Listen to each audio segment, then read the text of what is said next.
बेटा 11वीं क्लास के अपने वीडियो में आज का हमारा जो वीडियो है वो मोल संकल्पना पर आधारित है। हम इसके अंतर्गत आपको पदार्थ की मात्रा को व्यक्त करने का जो एसआई पद्धति में तरीका है, हम पदार्थ की मात्रा को एसआई पद्धति में मोल के माध्यम से व्यक्त करते हैं। तो उस मोल के बारे में अपन यहाँ पर अध्ययन करने जा रहे हैं। देखिए हमारा टॉपिक है मोल संकल्पना।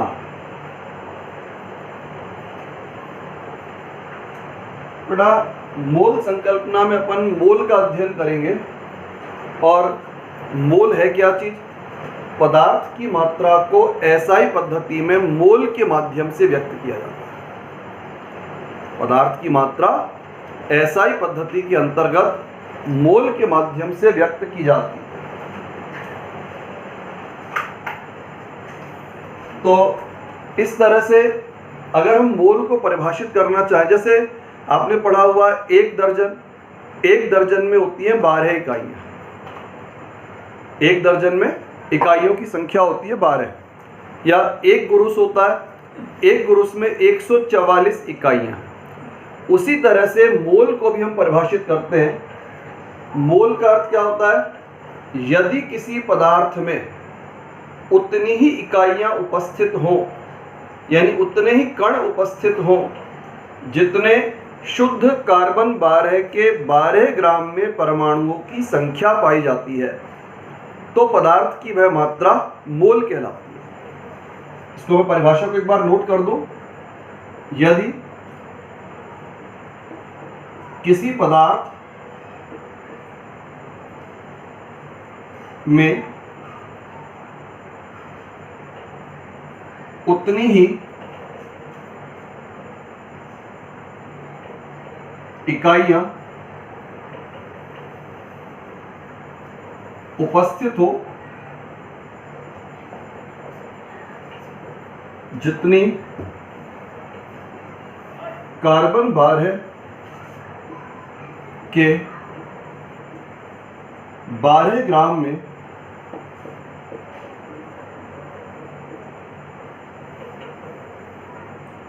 परमाणुओं की संख्या होती है,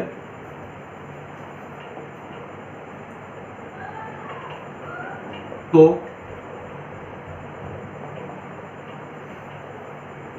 पदार्थ की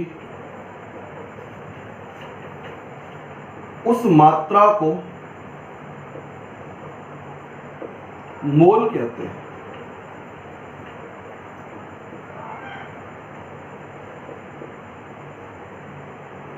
यदि किसी पदार्थ में इकाइयों की संख्या, इकाइयों से मतलब कण हो सकते हैं, कुछ भी हो सकते हैं, यदि किसी पदार्थ में उतनी ही इकाइयां उपस्थित हैं जितने की कार्बन 12 के 12 ग्राम में परमाणुओं की संख्या पाई जाती है, तो पदार्थ की वह मात्रा जो है उसको हम कहते हैं एक मोल। अब बेटा मोल को अपन जो है कई प्रकार से ज्ञात करते हैं। मोल को देखो किस प्रकार निकाला जा सकता है। एक तरीका होता है पदार्थ की ग्राम में मात्रा, जो भी पदार्थ है उस पदार्थ के मोल निकालने हैं, तो मोल निकालने के लिए पदार्थ की ग्राम में मात्रा बटे, अगर पदार्थ हमारा अणुओं के रूप में मिलता है तो अणुभार का भाग दिया जाता है। यदि पदार्थ हमारा परमाणु के रूप में मिलता है तो परमाणु भार का भाग दिया जाता है। और यदि पदार्थ आयन के रूप में है तो उस अवस्था में आयन भार का भाग दिया जाता है। यानी मोल ज्ञात करने के लिए क्या करते हैं? पदार्थ की ग्राम में जो मात्रा दे रखी है उस मात्रा में हम अणुभार का या परमाणु भार का या आयन भार का भाग देकर के हम पदार्थ के मोल ज्ञात कर सकते हैं। तो मोल को ज्ञात करने का एक तरीका तो होता है ये। इसके बाद बेटा दूसरा तरीका क्या है? दूसरा तरीका होता है मोल को ज्ञात करने के लिए, अगर गैस का आयतन दिया हुआ है गैस का आयतन STP पर दिया हुआ है। STP अर्थात standard temperature and pressure. Standard temperature and pressure पर इसमें आपको जो है कोई गैस का आयतन दिया है, तो गैस के आयतन को मोल में परिवर्तित करने के लिए हमेशा 22.4 का भाग दिया जाता है। कारण, इसका कारण होता है किसी गैस के 1 मोल का NTP या STP पर आयतन 22.4 लीटर होता है। कोई भी गैस है, अगर गैस की मात्रा 1 मोल है, कोई भी गैस अगर उसकी मात्रा 1 मोल है, तो और वो गैस आपकी NTP या STP की अवस्था में, NTP का मतलब normal temperature and pressure, STP का अर्थ स्टैंडर्ड टेम्परेचर एंड प्रेशर। यहां पर टेम्परेचर की वैल्यू 273 केल्विन, प्रेशर की वैल्यू 180 है। ये जो कंडीशंस होती हैं, इन कंडीशंस को अपन बोल देते हैं यहां पर NTP। अब इसमें गैस के आयतन, अगर कोई भी आपको गैस का आयतन दिया जाए, तो गैस के आयतन को मोल में बदलने के लिए हमेशा 22.4 का भाग दिया जाता है। फिर बेटा मोल निकालने का एक और तरीका होता है। अगर आपको संख्यात्मक मान दिया हुआ है, कणों की संख्या दे रखी है, अणुओं की संख्या दे रखी है, परमाणुओं की संख्या दे रखी है, तो उस संख्या को भी हम मोल में परिवर्तित कर सकते हैं। जैसे इसका फॉर्मूला लगेगा कणों की संख्या बटे 6.022, 22 भी लिख सकते हैं, 23 भी लिख सकते हैं, दोनों चीजें सही हैं। 6.022 इंटू 10 की पावर 23। अगर कणों की संख्या दे रखी है, तो कणों की संख्या को 6.022 इंटू 10 की पावर 23 का भाग लगा करके हम उससे मोलों की संख्या प्राप्त कर सकते हैं। क्यों प्राप्त कर सकते हैं, कैसे प्राप्त कर सकते हैं? 1 मोल का अर्थ होता है 6.022 10 की पावर 23 कण या 10 की पावर 23 इकाई।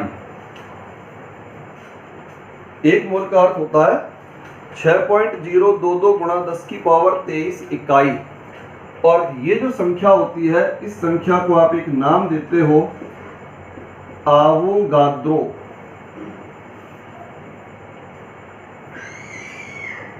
ये संख्या कहलाएगी आपकी आवोगाद्रो संख्या।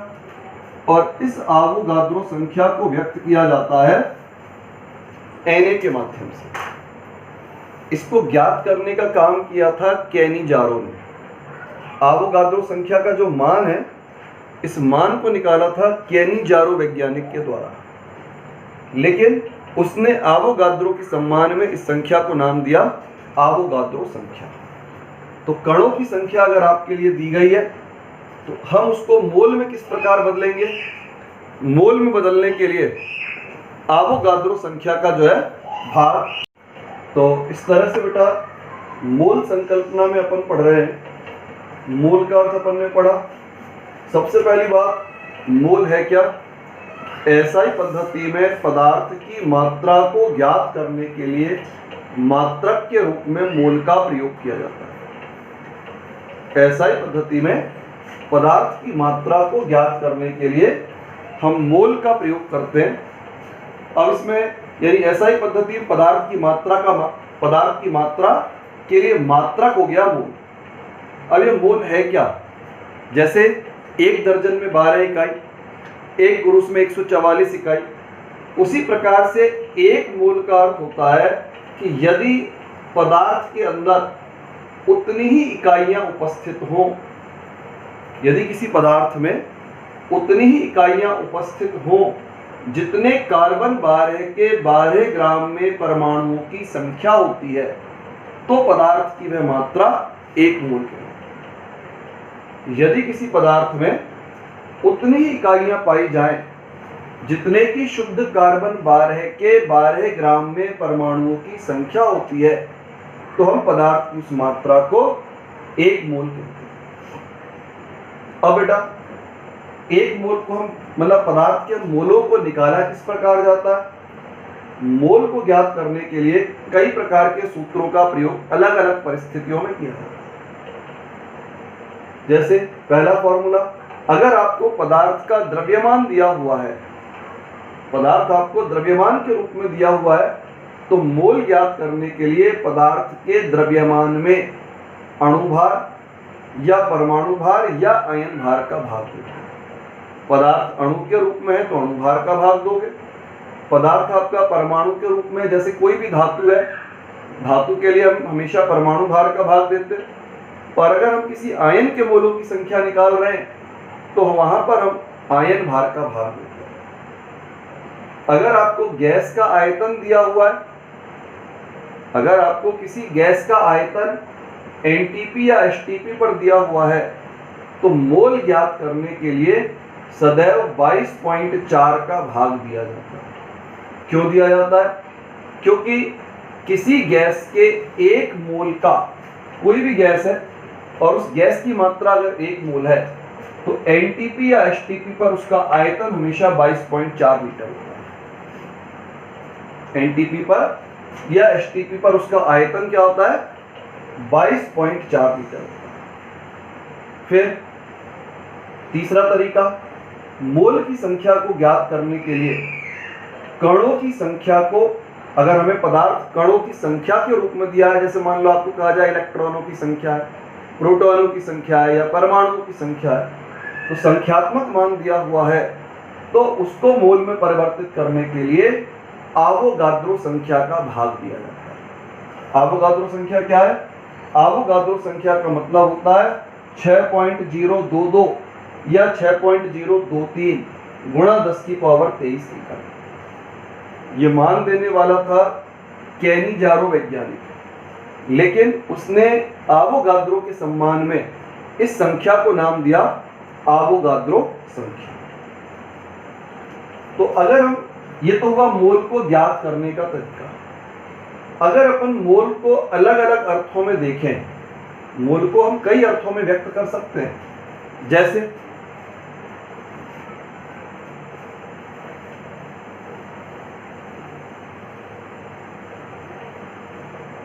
देखिए, मोल को हम कौन कौन से अर्थों में व्यक्त कर सकते हैं? एक मोल ग्राम अणुभार। ग्राम अणुभार का मतलब, अगर किसी पदार्थ के अणुभार को ग्राम में व्यक्त कर दिया जाए, किसी पदार्थ के अणुभार को ग्राम में व्यक्त कर दिया जाए, तो पदार्थ की वह मात्रा 1 मोल कहलाती है। उदाहरण के लिए, जैसे पानी है, पानी का अणुभार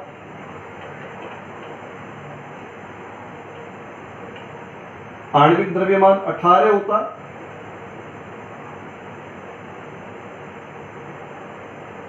पानी का अणुभार 18 होता है, तो ग्राम अणुभार क्या हुआ? ग्राम अणुभार हो जाएगा इसका 18 ग्राम। ग्राम अणुभार का अर्थ होता है जब भी हम किसी पदार्थ के अणुभार को ग्राम में व्यक्त कर दें, अगर किसी पदार्थ का अणुभार ग्राम में व्यक्त किया जाता है तो हम उसे कहते हैं ग्राम अणुभार। और ग्राम अणुभार बराबर होता है बच्चों 1 मोल।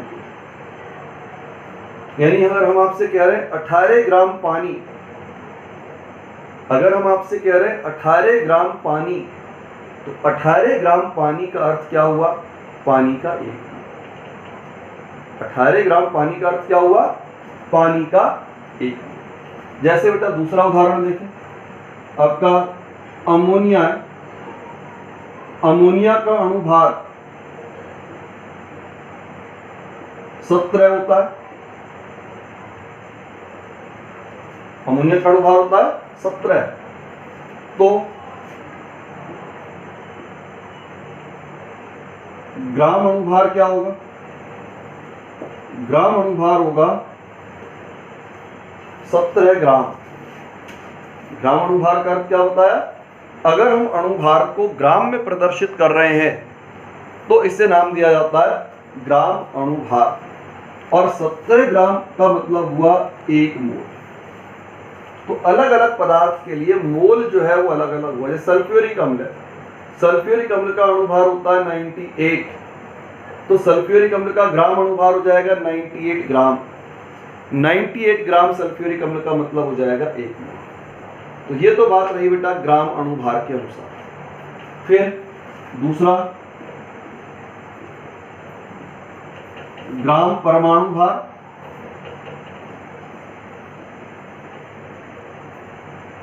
ग्राम परमाणु भार जो है ये भी आपका 1 मोल के बराबर होता है। कैसे होता है भाई 1 मोल के बराबर? देखिए, जैसे सोडियम का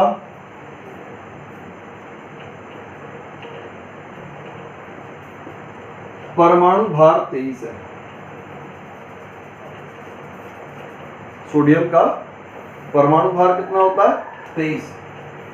तो ग्राम परमाणु भार बराबर 23 ग्राम। और 23 ग्राम सोडियम का अर्थ हुआ 1 मोल। किसी भी तत्व का ग्राम परमाणु भार बराबर भी 1 मोल होता है। पर आपको ध्यान ये रखना होता है कि पदार्थ किस रूप में है। अगर पदार्थ अणु के रूप में होता है तो ग्राम अणु भार 1 मोल कहलाता है। पदार्थ परमाणु के रूप में है तो ग्राम परमाणु भार, जैसे आपकी जितनी भी धातुएं होती हैं, धातुओं के 1 मोल को व्यक्त करने के लिए हम ग्राम परमाणु भार लेते हैं, क्योंकि धातुएं आपको अणुओं के रूप में प्राप्त नहीं होती। तो ग्राम परमाणु भार बराबर 1 मोल होगी। फिर बेटा तीसरी स्थिति, गैस का एनटीपी या एसटीपी पर आयतन 22.4 लीटर। अगर कोई भी गैस है और वो एनटीपी या एसटीपी की परिस्थितियों में है, एनटीपी या एसटीपी का अर्थ बताया था, एनटीपी मतलब normal temperature and pressure, STP का अर्थ बताया स्टैंडर्ड टेम्परेचर एंड प्रेशर। पहले एनटीपी वर्ड यूज होता था, आजकल उसको एसटीपी कहा जाता है। तो एसटीपी में टेम्परेचर की वैल्यू आपका 273 केल्विन और प्रेशर की वैल्यू 1 एटीएम। तो इस तरह से जो है यहाँ पर एनटीपी या एसटीपी पर अगर कोई भी गैस दी हुई है तो उस गैस का 22.4 लीटर जो होता है वो 1 मोल के बराबर होता है। जैसे मैं आपसे कहूँ अमोनिया गैस, अमोनिया गैस की मात्रा 22.4 लीटर है, मतलब अमोनिया गैस एनटीपी पर 1 मोल के बराबर मात्रा में। एनटीपी पर अमोनिया की मात्रा क्या हो जाएगी? 1 मोल के बराबर हो जाएगी। इसके अलावा हम एक और तरीके से व्यक्त कर देते हैं कणों की संख्या के रूप में। 6.022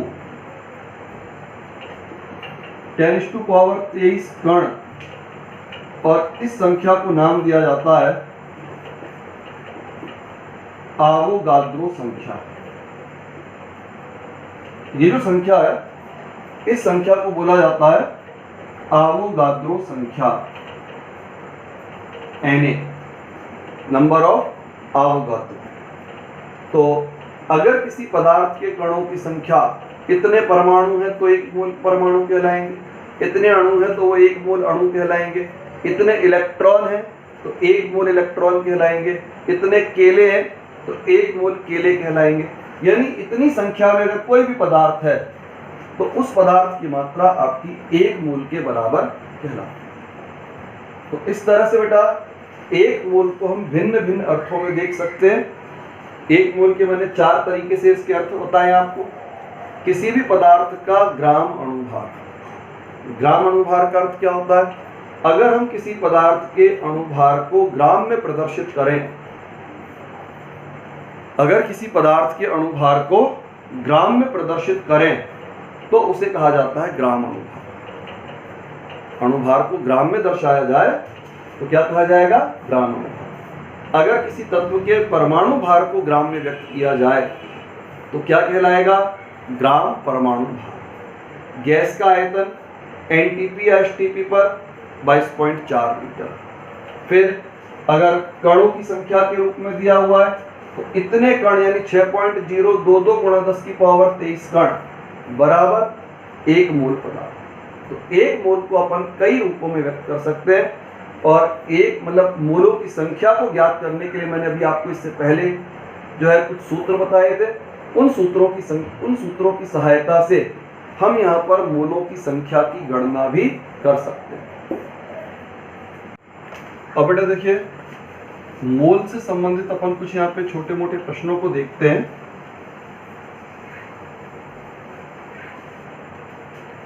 जैसे एक उदाहरण है, प्रश्न आपको दिया है,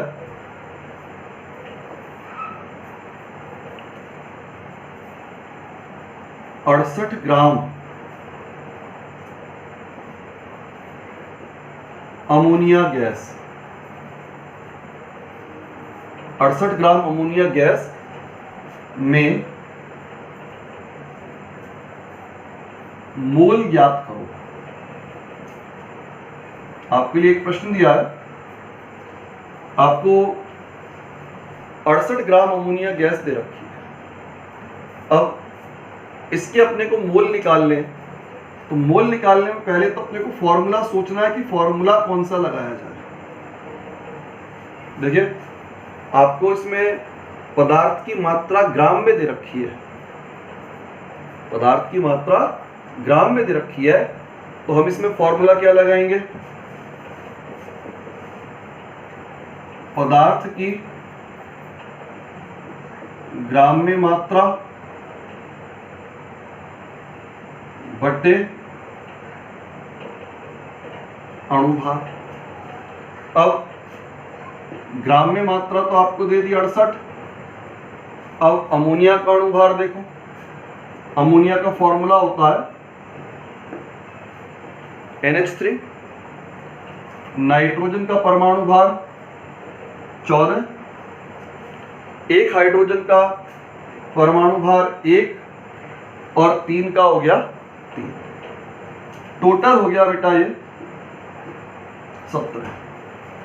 तो 17 का आप भाग लगाइए तो 17 चौके 68, मोलों की संख्या प्राप्त हुई हमें 4। तो इस तरह से अगर हमें ग्राम में मात्रा दे रखी है तो ग्राम में मात्रा दी जाने पर अणु भार का भाग दे करके, परमाणु भार का भाग दे करके उसे मोल में परिवर्तित किया जा सकता है। जैसे एक और उदाहरण लें, सोडियम के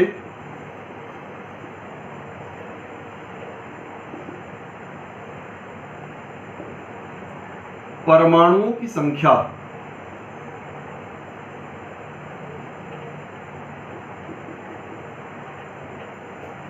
3.011 गुणा 10⁻23 है, तो मोल ज्ञात करो।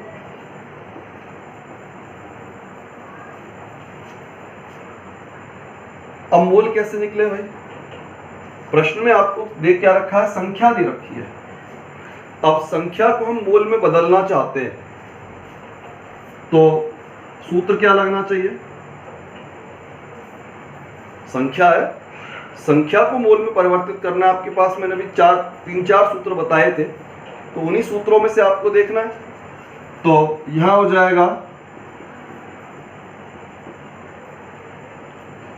कणों की संख्या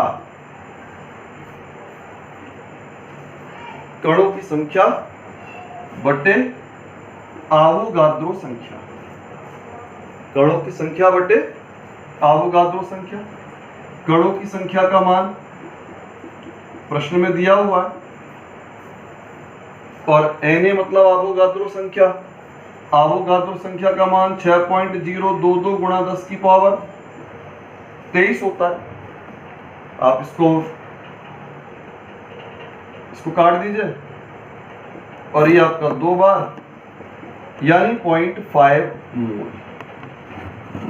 तो अलग अलग कंडीशन में मोलों को अपन अलग अलग तरीके से निकालते। अगर द्रव्यमान के रूप में पदार्थ है तो अणुभार का या परमाणु भार का इस प्रकार से भाग देकर के मोल निकाला जाता है। अगर कणों की संख्या के रूप में है तो कणों की संख्या के रूप में होने पर आवोगाद्रो संख्या का भाग देकर के जो है मोलों की संख्या को निकाला जा सकता है। तो इस तरह हम यहाँ मोलों की संख्या को निकाल पाते हैं।